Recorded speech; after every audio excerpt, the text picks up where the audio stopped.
পাই কয়েনের বর্তমান দাম আমরা যদি দেখি, এখানে মার্কেট দেখতে পাচ্ছি ৮ সেন্টের কাছাকাছি। কিন্তু প্রশ্ন হলো মার্কেট বা পাই কয়েনের প্রাইস ভবিষ্যতে কি ৮ সেন্ট থেকে $১ বা $৫, ইভেন $১০ যাওয়া সম্ভব? নাকি বর্তমান যে দাম আছে সেই দাম থেকে মার্কেট আরও নিচে যাবে? আমরা আবেগ দিয়ে নয়, পুরোপুরি মার্কেটের ডাটা এবং অ্যানালাইজ করে আজকের ভিডিওতে বোঝার চেষ্টা করব পাই কয়েন কতটুকু পর্যন্ত দাম হতে পারে বা মার্কেট কতটুকু পর্যন্ত যেতে পারে। তো চলুন শুরু করা যাক। প্রথমে আমরা এখানে শুরু করব উইকলি টাইম ফ্রেম দিয়ে। আমরা পাই কয়েনের উইকলি টাইম ফ্রেমে চলে আসলাম। এখানে যদি আপনি খেয়াল করেন যে পাই কয়েন দেখতে পাচ্ছেন এখান থেকে একদম ফুললি ডাউন হতে হতে মার্কেট একদম ডাউনে চলে আসছে। এখান থেকে যখন মার্কেট আস্তে আস্তে করে নিচে চলে আসে, নিচে আসার পর এখন একদম মার্কেট তলানিতে চলে আসছে এবং এই মুহূর্তে এইখানে মার্কেটটা ট্রেডিং করতেছে, যেটা আপনারা দেখতে পাচ্ছেন। তো আমার কাছে মনে হয় যে আমি যে বক্সটা ড্র করছি, মার্কেট এইখানে কনসোলিডেশন জোন অবস্থায় আছে, মানে সাইডওয়েজভাবে ট্রেডিং করতেছে। তো এইখানে আসলে যারা লং টাইমের জন্য ইনভেস্ট করতে চায় তারা আসলে এইখান থেকে ডিসিএ করতে পারে। তবে আমার কাছে যেটা মনে হয় পাই কয়েন ব্যক্তিগতভাবে আমি পাই নেটওয়ার্ক একটা মাইনিং প্রজেক্ট থেকে শুরু করে একটা অ্যাডো প্রজেক্ট ছিল। আমি পাই কয়েনে ব্যক্তিগতভাবে কাজ করি নাই। আমার অসংখ্য পরিচিত ভাই ব্রাদার আছে বা আমার অনেক স্টুডেন্ট আছে যারা এই পাই নেটওয়ার্কে কাজ করছে, পাই কয়েন অনেকগুলো ফ্রি টোকেন পাইছে। তো আমি তারা অনেকজন এখানে এই কয়েনটা হোল্ড করে বসে আছে। এখন কথা হলো যে ইন ফিউচারে কি হবে না হবে সেটা আসলে মার্কেটের উপরে যতটা ডিপেন্ড করে তার থেকে বেশি ডিপেন্ড করতেছে যে এই কয়েনের ডেভেলপারদের উপরে। এর কারণ কি?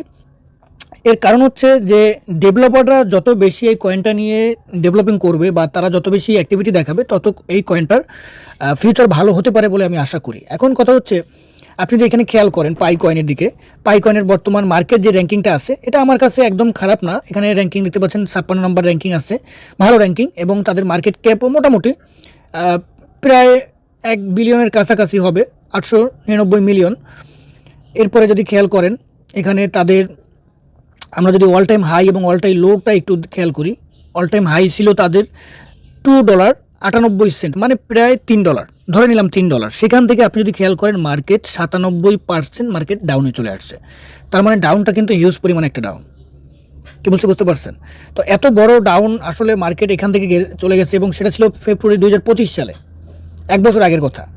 সেখান থেকে মার্কেটটা ডাউন হতে হতে প্রায় 100%-এর কাছাকাছি মার্কেট ডাউন হয়ে গেছে। তার মানে যারা ওই প্রাইজে বাই করছে বা ওই সময় যারা এয়ারড্রপ থেকে পাইছে তারা যদি ওই সময় সেল করে দিত তাহলে ভালো একটা প্রফিট বুক করতে পারতো। কিন্তু তারা চিন্তা করছে কয়েনটা হয়তো আরও ভালো পারফরমেন্স করবে, কিন্তু সেটা না করে মার্কেট ক্রমাগত ডাউনে চলে আসছে।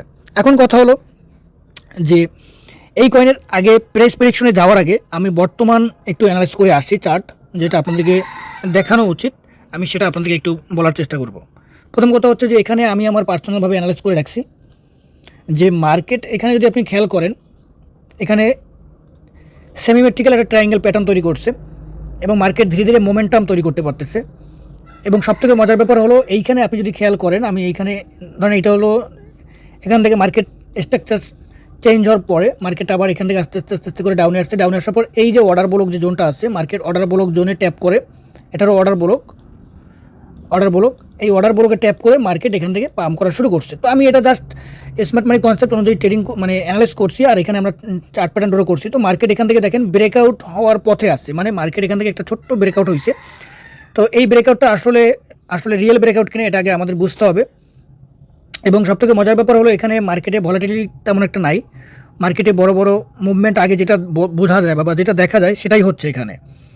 যদি এখানে সেমিমেট্রিক্যাল ট্রায়াঙ্গেলের উপরে অথবা এই ব্রেকআউটের উপরে মার্কেট যদি স্টেবল করতে পারে বা মার্কেট যদি থাকতে পারে, তাহলে আমি মনে করি এখান থেকে মার্কেট এই যেভাবে ড্র করছি মার্কেট পরবর্তীতে বুলিশ বা মার্কেট আপ ট্রেন্ডে যাওয়ার সম্ভাবনা অনেক বেশি থাকবে। এবং আমি যেটা দেখতে পাচ্ছি যে ধীরে ধীরে বায়ারদের কন্ট্রোলে চলে যাচ্ছে মার্কেট, কারণ এতদিন এই কয়েনটা কিন্তু ফুললি ডাউন ট্রেন্ডে ছিল, এখন মোটামুটি এটা বায়ারদের কন্ট্রোলে চলে আসছে। বা এখান থেকে মার্কেট যখন পাম্প করা শুরু করছে তার মানে এখানে বায়াররা কন্ট্রোল করতেছে ধীরে ধীরে। তো এখানে যদি আপনার এই কয়েনটা পাম্প করতে হয় তাহলে এখানে ফুললি যে আরেকটু ভলিউমের সহ যদি মার্কেট এখানে একটু পাম্প করে তাহলে আমরা পরবর্তীতে ধরে নিতে পারি এটা রিয়েল ব্রেকআউট এবং মার্কেট এখান থেকে সামনে পাম্প আমরা দেখতে পারবো ইনশাল্লাহ। তো এটা কিন্তু একটা টেকনিক্যাল অ্যানালাইজ, আসলে এটা যে হবেই হবে সেরকম কোনো গ্যারান্টি নাই। এটা জাস্ট একটা টেকনিক্যাল অ্যানালাইজ। আমার প্রেডিকশন বা আমার অ্যানালাইজ ভুল হতে পারে, আপনারাও নিজেরা একটু নিজেদের মতো করে অ্যানালাইজ করে নেবেন। এখন আমরা পাই কয়েনের প্রাইস প্রেডিকশন নিয়ে একটু কথা বলি। আমার অনেক ভাই আমাকে অনেক দিন ধরে রিকোয়েস্ট করছেন যে সিয়াম ভাই পাই কয়েন নিয়ে একটা ভিডিও দেন। দেখেন ভাই, পাই কয়েন নিয়ে আসলে আমার অতটা একটা মাথা ব্যথা নাই, কারণ আমি এই কয়েনটা আমি আমার পোর্টফোলিওতে নাই, আমি আমার ইনভেস্টেও এই কয়েনটা রাখি নাই, কারণ এটা একটা প্রজেক্ট। আপনারা অনেকে বলতে পারেন কেন ভাই, এটা তো ভালো প্রজেক্ট। হ্যাঁ, অবশ্যই ভালো প্রজেক্ট, তবে প্রজেক্টের কিছু বিষয় থাকে। প্রথম কথা হচ্ছে আপনাকে এই কয়েনটা এখন বর্তমানে কোন কোন মার্কেটে লিস্টেড আপনি একটু দেখেন। এই কয়েনটা যদি আপনি খেয়াল করেন, ওকিএক্স, বিটগেট, গেট.io, ম্যাক্সি, কেরাকেন, মানে ছোটো ছোটো যত এক্সচেঞ্জের সাইট আছে সেই সকল এক্সচেঞ্জে আপনি এই কয়েনটা পাবেন। কিন্তু বড় যে এক্সচেঞ্জের সাইটগুলো যেমন বাইন্যান্স, তারপরে কয়েনবেস, গেট.io, এই ধরনের বড় বড় যে এক্সচেঞ্জারগুলো, এই এক্সচেঞ্জগুলোতে কিন্তু এখন পর্যন্ত এই কয়েনটা লিস্টেড হয় নাই। তো এই কয়েনটা যদি ভবিষ্যতে ভালো পাম্প করতে চায় বা বড় প্রফিট করতে চায়, তাহলে কিন্তু অবশ্যই ভালো ভালো এক্সচেঞ্জে বা বড় এক্সচেঞ্জে লিস্টেড অবশ্যই হতে হবে। লিস্টেড হলে হয়তো কয়েনটার দাম আরও বাড়তে পারে। এরপরে কথা হলো যে ইকোসিস্টেমের গ্রোথ। ইকোসিস্টেম তাদের যে ওই যে একটু আগে ডেভেলপারের কথা বললাম, তাদের ডেভেলপাররা যদি তাদের ইকোসিস্টেমকে আরও মেনটেনেন্স করতে পারে, আরও ভালো কিছু করতে পারে, হয়তো তাদের এই কয়েনটা ভালো পারফরমেন্স করতে পারবে। এরপরে হচ্ছে যদি রিয়েল ইউটিলিটি থাকে, বেশি পরিমাণে রিয়েল ইউটিলিটি বলতে কী বোঝায় বা ইউজ কেস বলতে কী বোঝায়, তাদের এই কয়েন শুধু ট্রেডিং করার জন্য না, তারা যদি অন্যান্য কোনো কাজে ব্যবহার করা যায়, ট্রানজাকশনে করার ক্ষেত্রে ব্যবহার করা যায়, গেমিং ক্ষেত্রে ব্যবহার করা যায়, তাহলে দেখা যাচ্ছে যে এই কয়েনটার পোটেনশিয়াল আরও ভালো হতে পারে এবং এই কয়েনটা সামনে যদি বুলডান হয় ইনশাল্লাহ বুলডানে ভালো একটা পারফরমেন্স করতে পারবে। এখন অনেকেই বলতে পারেন $1 যাওয়া সম্ভব কিনা। $1 যাওয়া সম্ভব, এটা কোনো মানে বিচিত্র কিছু না। $1 যাওয়ার সম্ভাবনা আছে, তবে তার জন্য অ্যাডপশন এবং মার্কেটে ডিমান্ড লাগবে। কী বলতে বুঝতে পারছেন? অ্যাডপশন বাড়াতে হবে, মার্কেটে এটার ডিমান্ড থাকতে হবে, সব কিছু মিলিয়ে ওই যে বললাম ডেভেলপারদের ডেভেলপমেন্ট এটা আরও কন্টিনিউ বাড়াতে হবে। আর একটা বিষয় হলো যে অবশ্যই এক্সচেঞ্জে লিস্টেড হতে হবে। এরপর অনেকে বলেন ভাই $10 যেতে পারবে কিনা। হ্যাঁ, যেতে পারবে যদি তাদের এই যে আমি যে বিষয়গুলো উল্লেখ করলাম, এই বিষয়গুলো যদি তারা মেনটেন করতে পারে ইন ফিউচারে। আপনি রিসেন্টলি এক বছরে যাওয়া সম্ভব না, কারণ যে পরিমাণ মার্কেট ক্যাপ $10 গেলে তৈরি হতে পারবে, হতে হবে, সেই পরিমাণ মার্কেট ক্যাপ আদৌ পাই কয়েন তৈরি করতে পারবে কিনা এটা হচ্ছে চিন্তার বিষয়। আপনি আন্দাজে বা আবেগে বললেই হবে না যে ভাই $10 চলে যাবে। একটা কয়েন $10 যেতে হলে তার যে মার্কেট ক্যাপ তৈরি হতে পারবে, বর্তমান যতগুলো কয়েন আছে তাদের সাথে কম্পিটিশন করে সেই পরিমাণ মার্কেট ক্যাপ তৈরি করতে পারবে কিনা এইটাকে চিন্তা করে দেখবেন। তো যাই হোক, আমি আশা করি বলতে পারছি সামনে ইন ফিউচারে যদি কয়েনটা ভালো পারফরমেন্স করতে হয়, আমি মনে করি সামনে বুলডান আসলে এই কয়েনটা $1 বা $1.5 যাওয়ার সম্ভাবনা থাকবে এবারের বুলডানে। আমার প্রাইস প্রেডিকশন হচ্ছে এটা। আমার প্রাইস প্রেডিকশন ভুলতে পারে, আপনি আপনার নিজের অ্যানালাইজ করে দেখবেন। আর অবশ্যই আপনি কমেন্ট করে বলবেন আপনার মতে এই কমেন্টটা কতটুকু পর্যন্ত যেতে পারে, $1, $5 নাকি $10। আজকে পর্যন্তই, পরবর্তী ভিডিওতে আবারও কথা হবে। আল্লাহ হাফেজ।